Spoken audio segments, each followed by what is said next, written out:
Hi, welcome to this session. I'm here to present to you a paradigm shift in education landscape amidst COVID crisis from traditional instruction to blended instruction. I am Vivian Intatano. You may call me BAM. I'm an educator, a teacher trainer, and a digital learning consultant. As a teacher trainer, my advocacies include environment, technology integration, and global citizenship education. As a digital learning consultant, I provide assistance for an effective use of technology to some schools and to individuals as well. For some questions after my discussion, you may email me at vintatano@gmail.com. Let us proceed with the discussion. Look at the picture with the old school and the new school. Are we talking about which one's better? Is the new school or the online learning better than the old school or the traditional school that we've been used to? Actually, no. In blended learning, we don't talk which one is better, old school or the new school. But in the blended learning, old school and new school work together. It is combining the best teaching methods, where teacher-led learning combines with an online learning. What is blended learning and how does it look? Have you already experienced employing or implementing blended instruction in your classroom? Or have you also noticed some of the differences of blended instruction and traditional instruction? Are we going to implement blended instruction? Is it good for our new normal today? Let's find out. There are several definitions of blended learning found in the internet. Oxford says that blended learning is a style of education in which students learn via electronic and online media as well as traditional face-to-face teaching.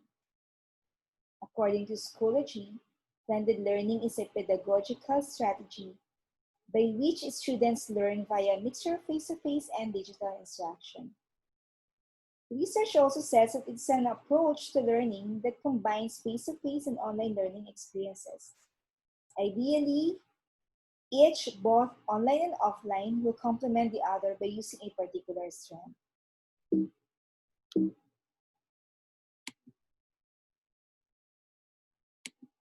It is actually blended learning.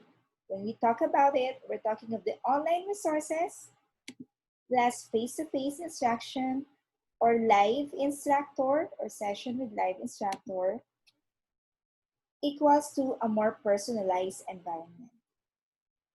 So there's an online learning, online resources, and then there is a face-to-face instruction.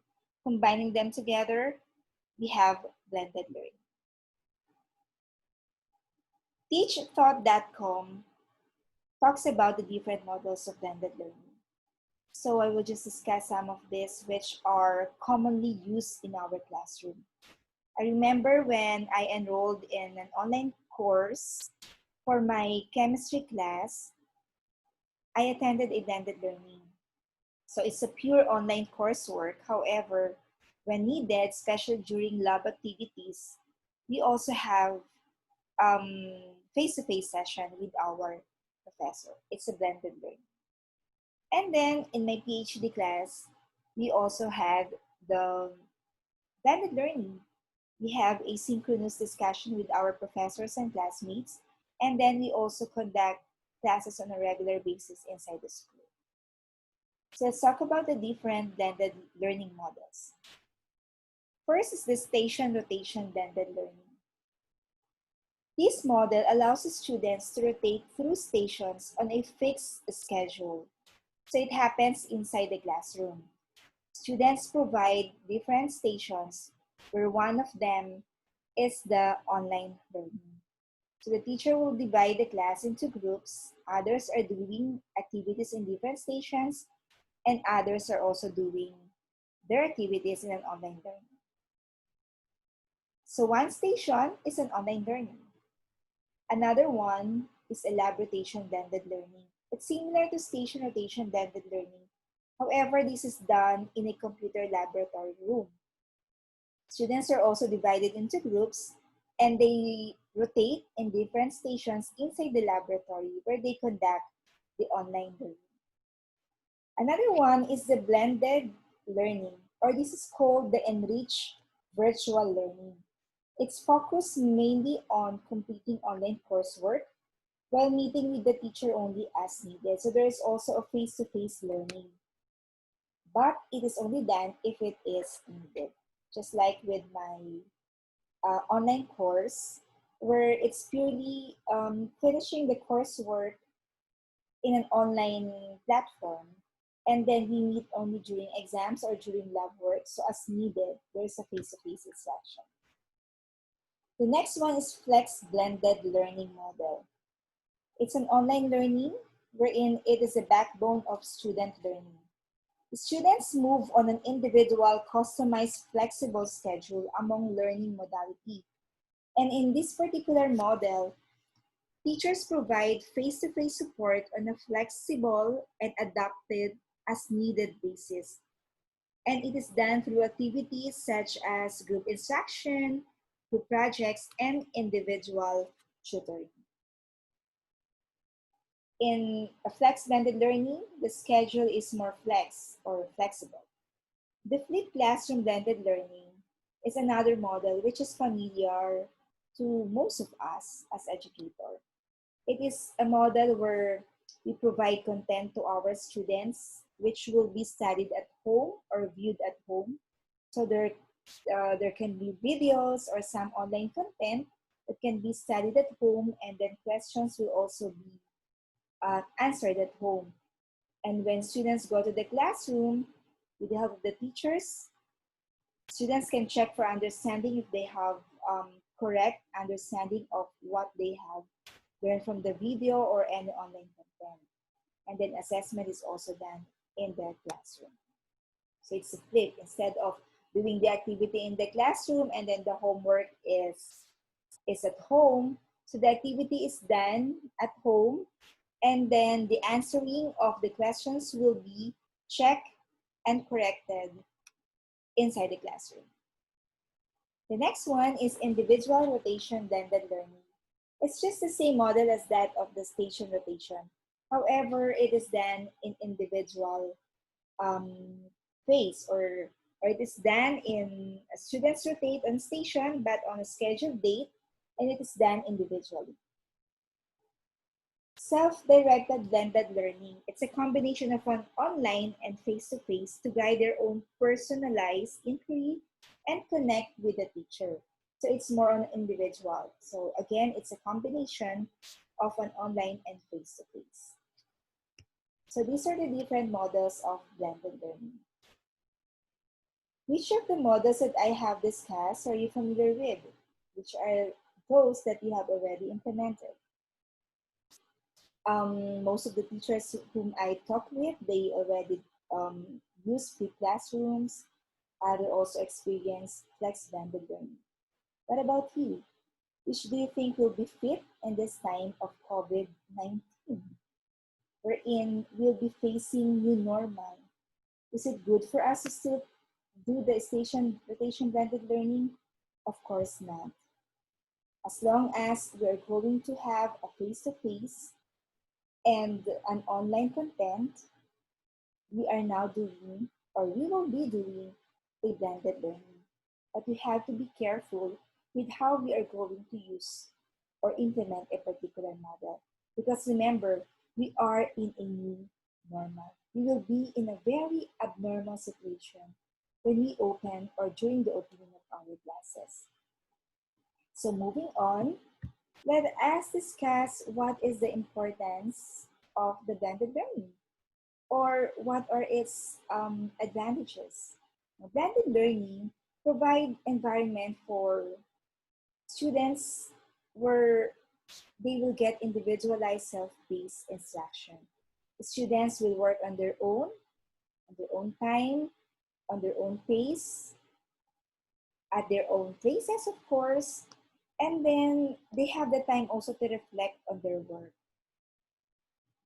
The students get support from teacher through small group instruction because from the models that we have discussed, this the blended learning provides um, support or instruction for students in group, and other models are also individual. Support from peers, it's collaborative component in an online classroom. That's what blended learning promotes. Research says that there are different perspectives of blended learning given by different students and teachers. For the students, one of the perspectives written in the literature is that, according to them, blended learning provides more engaging activities. So because of the nature of the online content, it's either videos or any other simulations or interactive games that the teacher may provide in an online community. So students find it more engaging. Students like getting real-time feedback and know where they stand anytime. Because especially when doing some activities, they already get feedback immediately after a certain online content. Like if you are going to give an assessment tool using Google Forms, they will already be given feedback immediately if they are right or wrong. And they can also go back. No, if they are wrong, they can go back to the concepts and learn again. And then when they go back to the assessment, they can now get the improvement, or they know that they will improve in their scores. And of course, that will also be a time for the students to reflect on their own work. The students can control how fast and slow they need to get the lesson because they do the online learning at their own pace. They can now determine how fast and slow they need to get the lesson. We see students pass their skills to next lesson. This is what we call they develop their own philosophy of learning. So they learn from their mistakes, they learn from their own pace, which I believe they will also pass it on, or they will also bring that learning when they move on to the next lesson. The students feel their classes are actually small, though they are large, because like what we've discussed in the models, it can be in a group, like in a rotation inside the classroom. They go to the station with an online learning activity in groups. So they don't feel the big classroom, but they feel that they are just a small one. They belong to a small group only. And even when they do an online learning, they will not feel that they are 40 or 50 in the classroom because they feel that, they are just small, no? Especially when they're doing online collaborative work, they will not feel the numbers of their classmates, but they will only feel that they're only working because they can be 5 or a group of 3, something like that. According to teachers, they find it easier to plan for small groups of instruction. So there are researches which talks about that providing different activities is also easy for the teacher because they plan it for a small group alone. And teachers see that students are more engaged. No? Even if you find or if you provide a mixture of an online inside the classroom and then other activities are also doing the same. So they feel that they will be moving in a rotation and they will be doing a varied activity. So students have the tendency to be engaged more because they have the goal of going to the next lesson already or the next activity. So you provide an interactive activity. You provide a room for the students for them to be engaged more. And of course, easier class management. If it's an online community, it's easy for us to manage the class. No more noisy groups, if it's purely online. If if you have the face-to-face and then an online because it's done in a group. So it will also be easier for the teacher to implement the blended learning. So putting all together those that I have mentioned, we can say that this picture shows the different dimensions or characteristics of the blended learning. So small groups where there is a teacher-led small group instruction.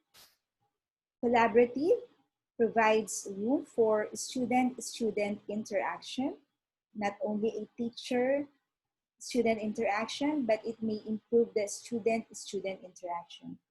Individual and an online learning. Here are some blended learning tools which will help us in having or improve our lessons or will help us in the delivery of our lessons. So you can have different tools online, like you can deliver your lesson through text messages or messages through Facebook Messenger, blogging, private messaging, or even email. You can also have um, lessons in a learning management system, and that's very much important in a blended learning class. You should have your um, online or learning management system. You can have Google, Canvas, Blackboards, and the like. Edmodo is also one of the learning management system. In implementing the blended learning, I would like to share you the PI for a successful blended learning implementation. P stands for prepare. In preparing for our blended learning, we have to consider the following. First, we have to plan, of course. Human resource, tech resource, the different materials that you will be needing. Who will train? Who knows how to do the blended learning? Do the students have the resources? So this will all be considered. We have to select the proper tools for blended learning. If you will be using online learning management system or different all other tools, technology tools. Printed materials, so what are you going to use? How are you going to do it? And of course, train the teachers. It is important that you are all sailing on the same boat. Everyone should know how to implement properly blended learning. For whatever models you are going to use or implement in your class, especially now in our new normal, of course, our classroom implementation of blended learning will be a no-no for our new normal. But instead, we can make use of the flexible learning, asynchronous learning, where we can still employ the blended learning approach. So you have to train the teachers, everyone in your department, everyone in your school. So this must be part of your preparation. Do not let the teachers implement blended learning with just listening or with just reading about the blended learning. But there must be a concrete examples, a worksheet provided for them to visualize, and a workshop also wherein the students or the teachers will visualize how the blended learning approach may take place inside the class. I for implementation, these are some of the considerations. First, you have to ask the question how. How are you going to do your lessons in the blended learning? What will be or how will the students access your lesson? So you have to consider that. Will they be accessing the online learning, pure online learning? And then they will just see you face-to-face online also? Or will there be a face-to-face in a small group? They will go to their class. So how will they access the lesson? What if the students do not have the internet connection? So what will the school do? So you have to also consider this. You have to ask yourselves and put together your idea. So this is where a partnership between parents and school should be observed. If you don't have the internet connection, but you would like an interactive one, I suggest, aside from doing a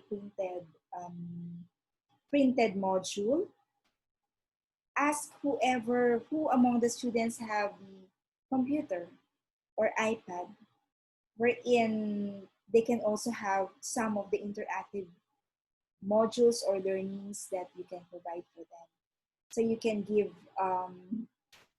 you can put your lessons in the USB if the students do not have the internet connection. You can make use of other tools which are offline also.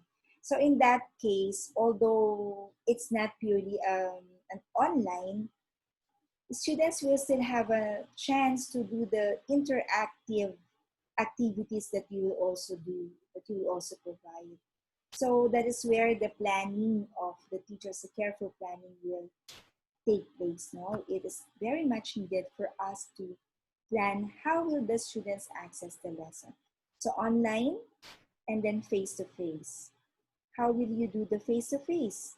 So definitely you cannot have the class of more than 10. Is it allowed in your school? So you have to bear that, and that should be included also in your plan. Again, I suggest if you do not have, if the students do not have, but I believe there are students also in the class who have internet connection, so they can access the online content. The students without the online connection, the students without gadgets, without computer, they can have printed learning or printed module just to continue the delivery of lesson. But for those who do not have the internet connection, but they have the gadgets, you can also provide it in a CD or USB. Of course, they will no longer be an online content, but you will try your best to provide them also with digital learning or digital modes, no, saved in the USB. So that can also be a help for them to have still an interactive and engaging activity other than printed. So you can have three modalities in that. Ask your question, how will you promote hacks? Be sure when you provide activity, the activities will be followed by a thought-provoking question. Do not just say, watch the video and then tell me or write down what you feel. Read the content and then write how you feel about the situation. No, it's not a good question for the students to answer, but you should think of the questions that will promote hacks. So how do you feel when this character do this blah blah blah? Why do you think this happened if you were in the place? So these are some of the questions which will elicit, no, or make or promote thinking for our students. Ask also, how will you divide your lesson? How will you divide the units into chunks of lesson? So that will also be considered in preparing your blended instruction. The next is you have to consider to review the content you already use. Do not forget that. Keep on reviewing. There should be no repetition of what you have already used.